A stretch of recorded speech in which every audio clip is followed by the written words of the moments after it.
Hello everyone, स्वागत है आपका मेरे ऑनलाइन यूट्यूब चैनल संकल्प मैथ क्लासेस में। स्टूडेंट्स, इस क्लास के माध्यम से मैं क्लास 10 के हिंदी मीडियम के विद्यार्थियों को मैथ की क्लास करवा रहा हूं। उम्मीद करता हूं कि आपको ये वीडियो पसंद आ रही होगी। तो इसी उम्मीद के साथ आइए शुरू करते हैं आज का अपना लेक्चर, जिसमें आज हम नेक्स्ट चैप्टर 6 के बारे में पढ़ेंगे, जो है त्रिभुज। इंग्लिश में इसको ट्राइंगल बोलते हैं, आप सबको पता है। और ऐसा नहीं है कि हम त्रिभुज पहली बार पढ़ रहे हैं। त्रिभुज के बारे में तो हम पहले से भी जानते हैं। त्रिभुज के डिफिनीशंस के बारे में जानते हैं, इसकी कुछ प्रॉपर्टीज, इनके प्रकारों के बारे में भी हम जानते हैं। तो वो सारी चीजें हमें यहाँ नहीं पढ़नी है। हमें त्रिभुजों पर एक एडवांस, यानी उससे जितना हमने पढ़ा है उससे आगे की चीजें पढ़नी है, ठीक है। तो बेसिक में हम त्रिभुज सबसे पहले जानते हैं कि त्रिभुज होता क्या है। आप सबको पता है, पर एक बार फिर से हम इसको रिकॉल करते हैं। त्रिभुज यानी तीन भुजाओं से घिरी हुई आकृति को हम क्या बोलते हैं? त्रिभुज बोलते हैं। यानी एक ऐसी आकृति जो कितनी भुजाओं से मिलकर बनी होती है? तीन। जैसे यहाँ देखिए, इस तरीके से कोई भी आकृति जिसमें भुजाओं की संख्या कितनी है? तीन है। एक, दो, तीन। तो इस तरीके से तीन भुजाओं से मिलकर बनी हुई आकृति, एक बंद बहुभुज जिसमें भुजाओं की अधिकतम संख्या तीन हो, उसे हम बोलते हैं त्रिभुज। त्रिभुज में तीन भुजाएं भी होती हैं, तीन शीर्ष भी होते हैं। शीर्ष यानी ये जो कॉर्नर होते हैं इसको शीर्ष बोलते हैं। और आंतरिक कोण भी कितने होते हैं? तीन होते हैं। एक, दो और तीन। तो इस तरीके से त्रिभुज एक ऐसी संरचना होती है जिसमें हर एक चीजें कितनी बार होती है? तीन। यानी भुजाओं की संख्या भी तीन है, आंतरिक कोण भी तीन है और शीर्ष भी कितने? तीन। तो इस तरीके से ये त्रिभुज बना।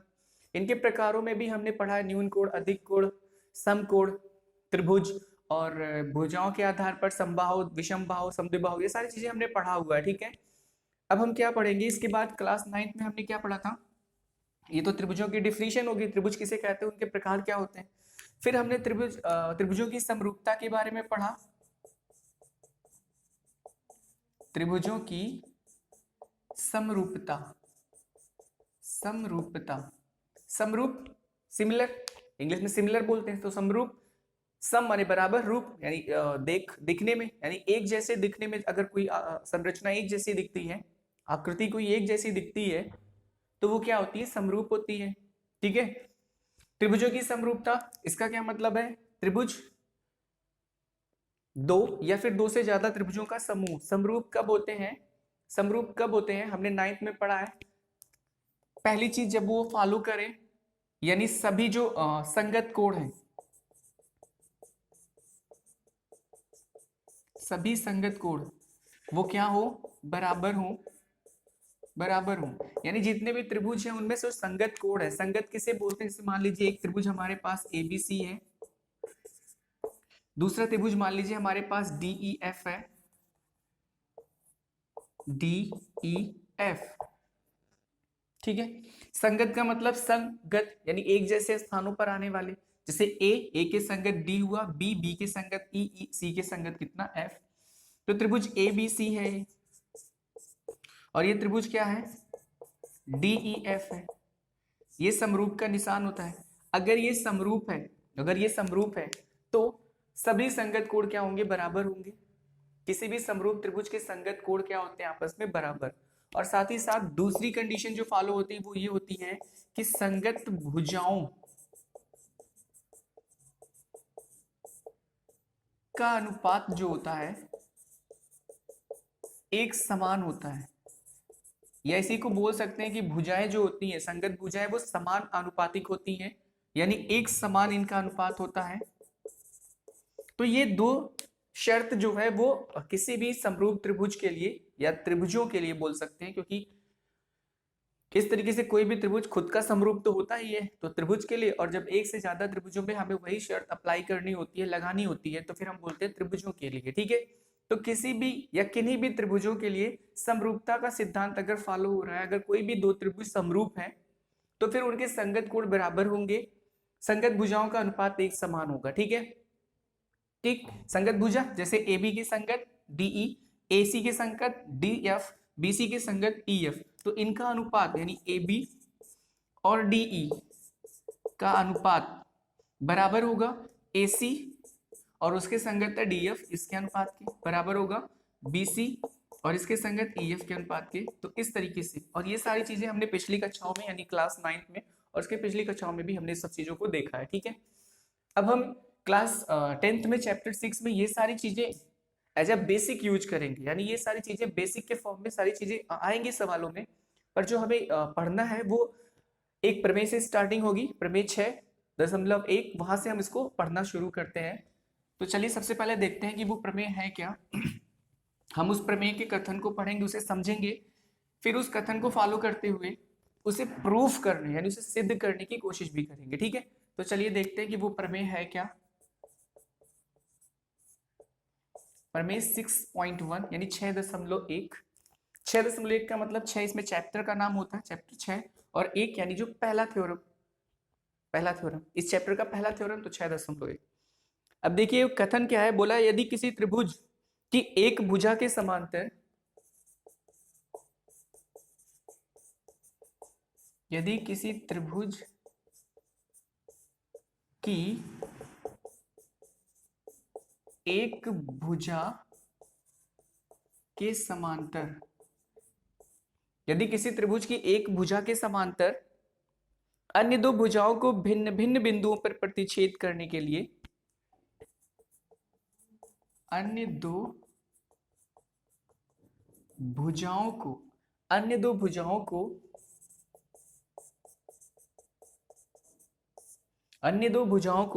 भिन्न भिन्न बिंदुओं पर भिन्न भिन्न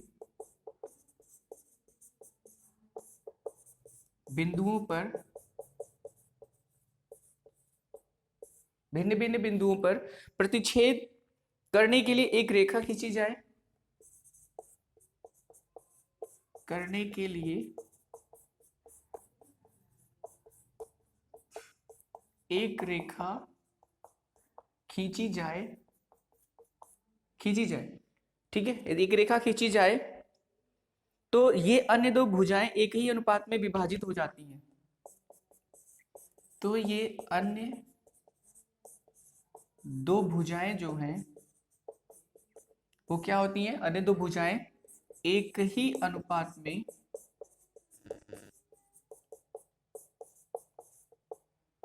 विभाजित हो जाती हैं या होती हैं। ठीक है, एक बार फिर से इसको देखते हैं। यदि किसी त्रिभुज की एक भुजा के समांतर, यानी हमारे पास कोई एक त्रिभुज है जिसकी एक भुजा के समांतर अन्य दो भुजाओं को भिन्न भिन्न बिंदुओं पर, अगर इसको बाय फिगर समझने की कोशिश करें तो देखिए, मान लीजिए एक त्रिभुज हमारे पास है ए बी सी, और इसके एक भुजा के समांतर बीसी के समांतर मान लीजिए हमने एक लाइन एल खींचा। इसने ही तो बोला ना एक भुजा के समांतर, तो हमने सोच बीसी के समांतर एक लाइन खींची एल, एक रेखा खींचा एल, जो कि किसके समांतर है, बीसी के समांतर है। अन्य दो भुजाओं को भिन्न भिन्न बिंदु पर, तो अन्य दो भुजाएं क्या है, बीसी के अलावा इसमें ए बी और एसी भी है, तो ए बी और एसी को क्या करेगा, बिंदु डी और बिंदु ई पर क्या करता है, प्रतिच्छेद करने के लिए एक रेखा खींची जाए। तो रेखा जो हमने खींचा वो डी पर प्रतिच्छेद कर रहा है। तो ये अन्य दो भुजाएं एक ही अनुपात में विभाजित होती हैं, तो अन्य दो भुजाएं ए बी और ए सी एक ही अनुपात में विभाजित होंगी, यानी डी बिंदु ए बी को किस अनुपात में विभाजित कर रहा है, ए डी बटे डी बी में कर रहा है कि नहीं कर रहा, डी, और ई जो है वो ए सी को किस में विभाजित कर रहा है, ए ई बटे ई सी में, ए ई बटे ई सी में विभाजित कर रहा है कि नहीं, विभाजित मतलब बांटना। और ये जो चीज ये अनुपात है ये क्या है, एक ही अनुपात, इसका मतलब ये दोनों बराबर। तो इस तरीके से ये जो चीज हमने यहाँ बनाई यही हमें बाय प्रोसेस प्रूफ करना है। ठीक है, तो चलिए देखते हैं इसको प्रूफ कैसे करेंगे। तो सबसे पहले उत्पत्ति यहाँ लिखते हैं, हम इसको डेराइव करेंगे, किस तरीके से ये जो कथन है उसको प्रूफ करेंगे। तो उत्पत्ति में हमने सबसे पहले क्या किया, जो भी चीजें हमको दी हुई थी और जो हम करते हैं वो सारी चीजें इसमें लिखते हैं। तो देखिए हमारे पास क्या था, एक त्रिभुज, सबसे पहले लिखिए माना एक त्रिभुज ए बी सी है, एक त्रिभुज क्या है, ए बी सी है। और फिर जो जो चीजें इसने बोला है, भुजा के समांतर, जिस भुजा के समांतर और अन्य दो भुजाओं को जहां, वो सारी चीजें हमने यहाँ पे लिखना है। तो माना एक त्रिभुज क्या है, ए बी सी है। ठीक है, एक रेखा एल, एक रेखा एल जो कि समांतर है किसके, बीसी के, एक रेखा L जो कि समांतर है इसी त्रिभुज की एक भुजा BC के, तो L समांतर BC खींचा, जो AB और AC यानी अन्य दो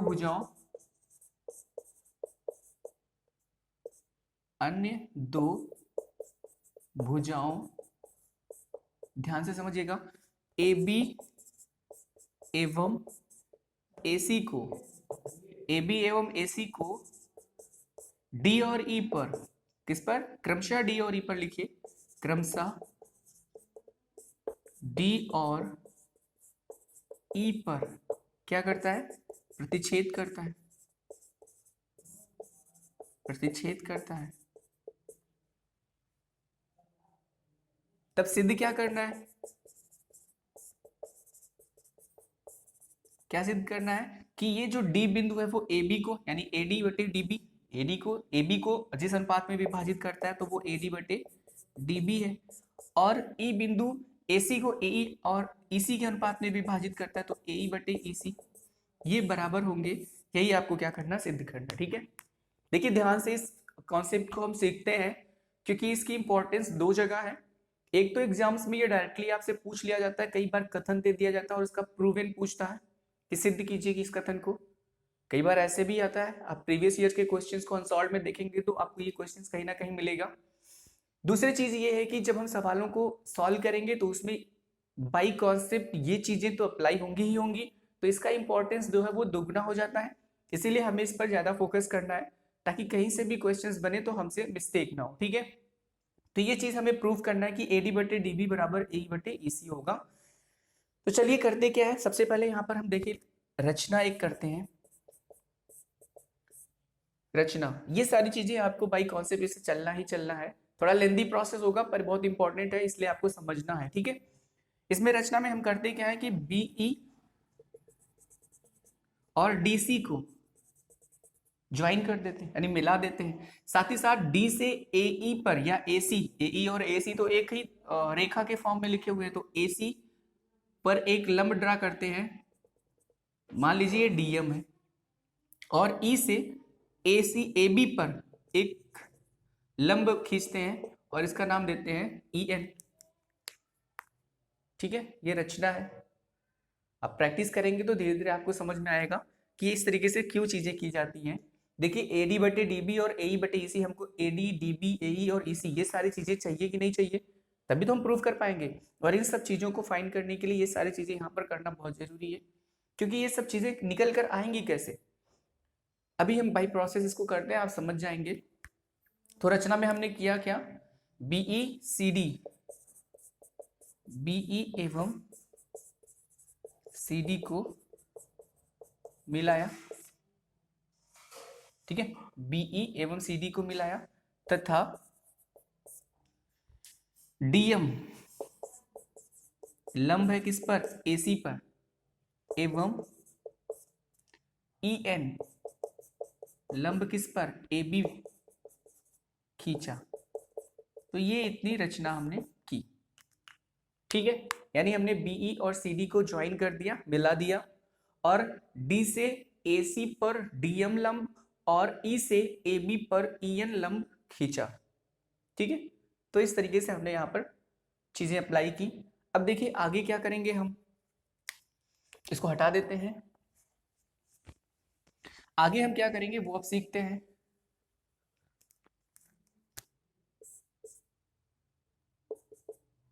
देखिए आप सबको पता है अगर इस तरीके से ABC और उसके आगे AR लिखा जाए तो इसको बोलते हैं एरिया ऑफ त्रिभुज ABC, यानी एरिया ऑफ ट्राइंगल ABC, त्रिभुज ABC का क्षेत्रफल। और क्षेत्रफल किसी भी त्रिभुज का 1/2, आप सबको पता है आधार गुणे ऊंचाई होती है, किसी भी त्रिभुज का क्षेत्रफल 1/2 आधार गुणे ऊंचाई, आपको पहले भी पता होगा। अब देखिए अगर ADE हमको चाहिए, ABC नहीं चाहिए, ADE चाहिए। क्यों चाहिए अभी मैं आपको बताता हूं। ADE, इसमें अगर हम AD को आधार माने इसको, तो आधार हो जाएगा AD, और आप सबको पता है कि किसी भी त्रिभुज की ऊंचाई उसके शीर्ष से उसके आधार पर डाला गया लंब वही होता है, तो इसके शीर्ष अगर ए डी ई का आधार ए डी माना तो शीर्ष ई हो जाएगा, और ई से जो लंब ई एन पड़ा है वही इस त्रिभुज की क्या हो जाएगी, ऊंचाई। तो यहाँ पर ऊंचाई के स्थान पर क्या हो जाएगा, ई एन। आई थिंक आपको समझ में आ गया, वेरी गुड। एवं अब दूसरी चीज एरिया ऑफ, देखिए इसमें एडी और ई एन तो आ गया, एडी और ई एन मतलब हमको जो चाहिए। अब देखिए अगर हम क्या करें, इस त्रिभुज की बात करें, डी ई बी, इस त्रिभुज की बात, या डी ई सी या डी सी ई भी से आप बोल सकते हैं, डी सी ई एक त्रिभुज ये देखिए आप, और एक त्रिभुज डी ई बी ये देखिए। दोनों को अगर आप देखें ध्यान से तो ये जो कोण डी पर बन रहा है और जो कोण ई पर बन रहा है, इस त्रिभुज को देखिए ये कोण, और इस त्रिभुज में ये कोण, आप देख रहे हैं कि ये 90 से ज्यादा, 90 से ज्यादा है ना।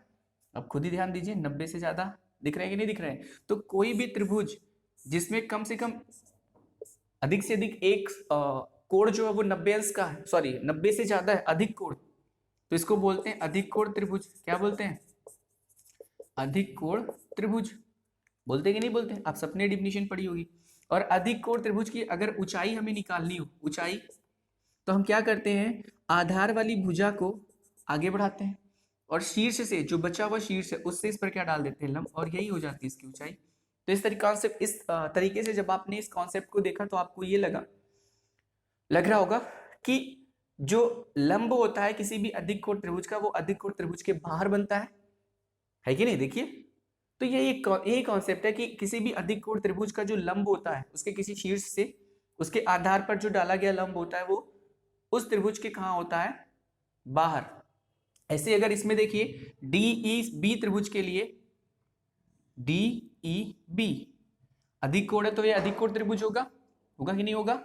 और साथ ही साथ जब हम इस त्रिभुज की ऊंचाई निकालना चाहेंगे, ऊंचाई, तो ऊंचाई क्या होगी इस त्रिभुज में, अगर हम इसको आधार मानते हैं, हमने इसी को क्यों आधार माना, क्योंकि हमें डीबी चाहिए, एडी बटे डीबी। मैं पहले ही बता चुका हूं जो चीज हमको इसमें से चाहिए उसको बाहर निकालने के लिए ये प्रोसेस अप्लाई किए जा रहे हैं। तो डीबी हमें चाहिए, तो अगर हम इसे आधार मानेंगे तो इस आधार को आगे बढ़ाने पर इस शीर्ष से, शीर्ष जो यहाँ पर था, इस शीर्ष से जो लंब डाला गया है वही इसकी ऊंचाई हो जाएगी इस त्रिभुज की, और वो ऊंचाई है ई एन, है कि नहीं। और इसी समय यहां भी देख लीजिए डी सी ई के लिए अधिक कोण त्रिभुज है क्योंकि ई 90 अंश से बड़ा है कोण ई। और इस कंडीशन में अगर हम EC को मानेंगे, और EC को ही मानेंगे क्योंकि EC हमें चाहिए, तो EC को अगर हम आधार मानते हैं तो इसके आधार को आगे बढ़ाने पर इसी त्रिभुज के इस शीर्ष से इसके आधार जो हमने आगे बढ़ाया उस पर जो डाला गया लंब वही इसकी ऊंचाई होगी, यानी इस त्रिभुज की ऊंचाई DM हो जाएगी। होगी कि नहीं होगी, बिल्कुल होगी। तो इस कंडीशन को फॉलो करिए। तो एरिया किसका, DEB का, या इसको DBE भी बोल सकते हैं, जैसा भी मर्जी आप लिख लीजिए, DBE चाहे DEB। तो ये क्या हो जाएगा, देखिए यहां भी 1/2 आधार गुणे ऊंचाई, क्योंकि त्रिभुज का क्षेत्रफल 1/2 आधार गुणे ऊंचाई। आधार आपने किसको माना, DB को।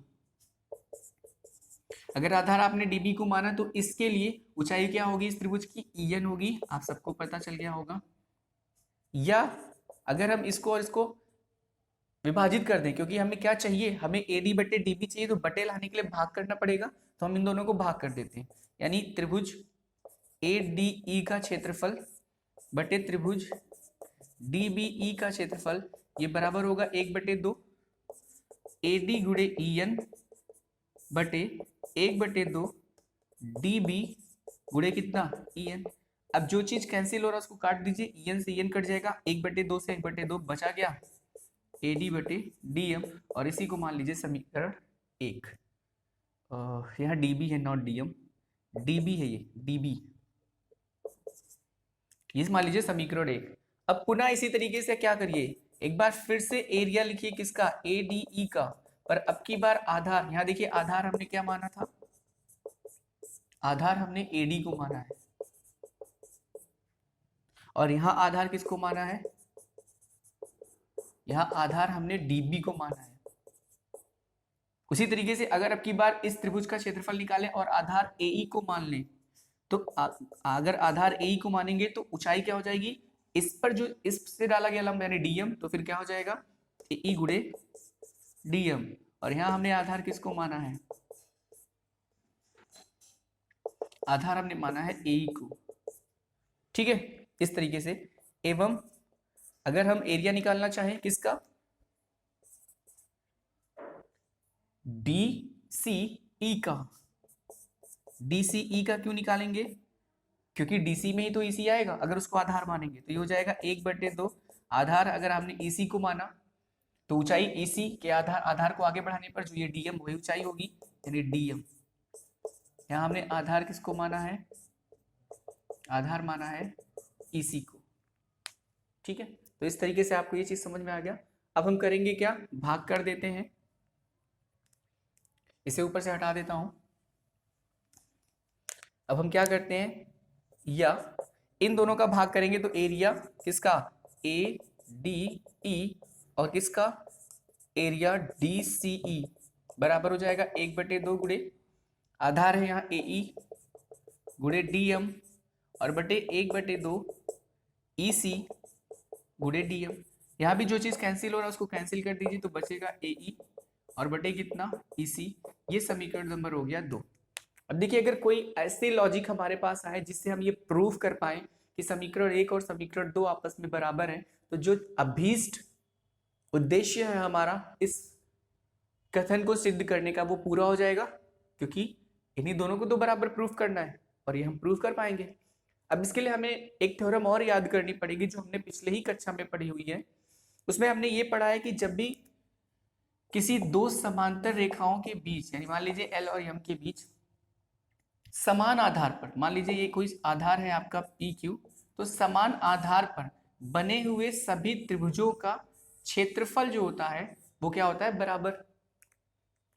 फिर से रिकॉल करिए उस थ्योरम को, अगर नहीं याद है तो इसको फिर से याद करिए।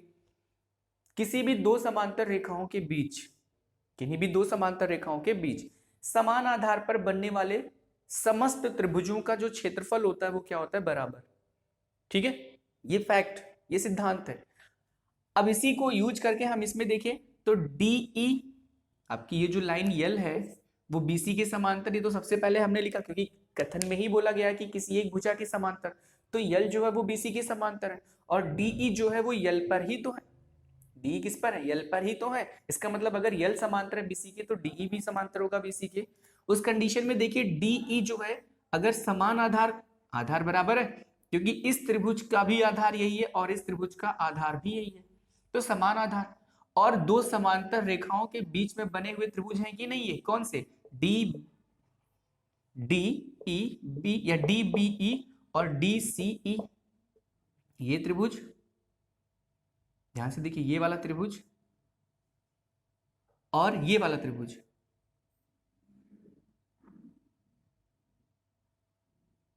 ये समान आधार DE पर है और दो समांतर रेखाओं L और BC के बीच में है, तो इनका क्षेत्रफल क्या होगा, बराबर। तो हम क्या लिखेंगे यहां पर, हम क्या लिख सकते हैं, यहां पर हम लिख सकते हैं कि दो समांतर रेखाओं L, या हम इसको DE मान सकते हैं, DE एवं दूसरा क्या है BC के बीच, पहले लिख लीजिए त्रिभुज कौन से, DBE एवं त्रिभुज DCE, ये दोनों त्रिभुज। तो DBE और DCE दो समांतर रेखाओं DE एवं BC के बीच एवं समान आधार,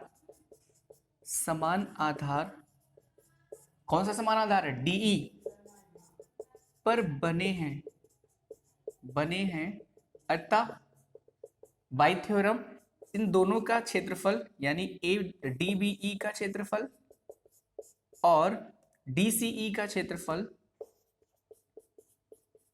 ये दोनों आपस में क्या होगा, बराबर होगा, और इसे हम मानेंगे समीकरण नंबर 3।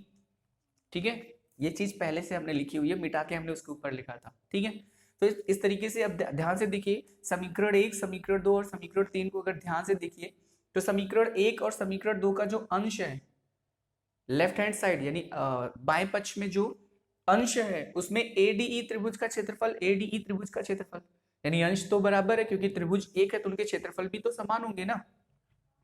और समीकरण 3 में हमने प्रूफ किया कि DBE और DCE का क्षेत्रफल भी बराबर है, इसका मतलब DCE और DBE का क्षेत्रफल भी बराबर है।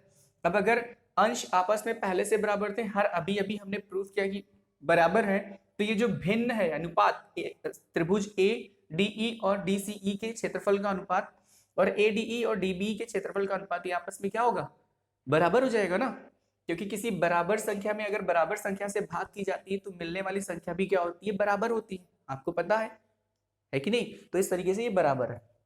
हमको बस इतना लिखना है कि समीकरण 1, 2 एवं 3 से समीकरण 1, 2 एवं 3 से ये चीज सिद्ध हो जाती है कि AE AD बटे DB बराबर है AE बटे EC, ये चीज, यानी AD बटे DB बराबर है AE बटे EC। ठीक है, तो इस तरीके से हमने ये थ्योरम प्रूव की।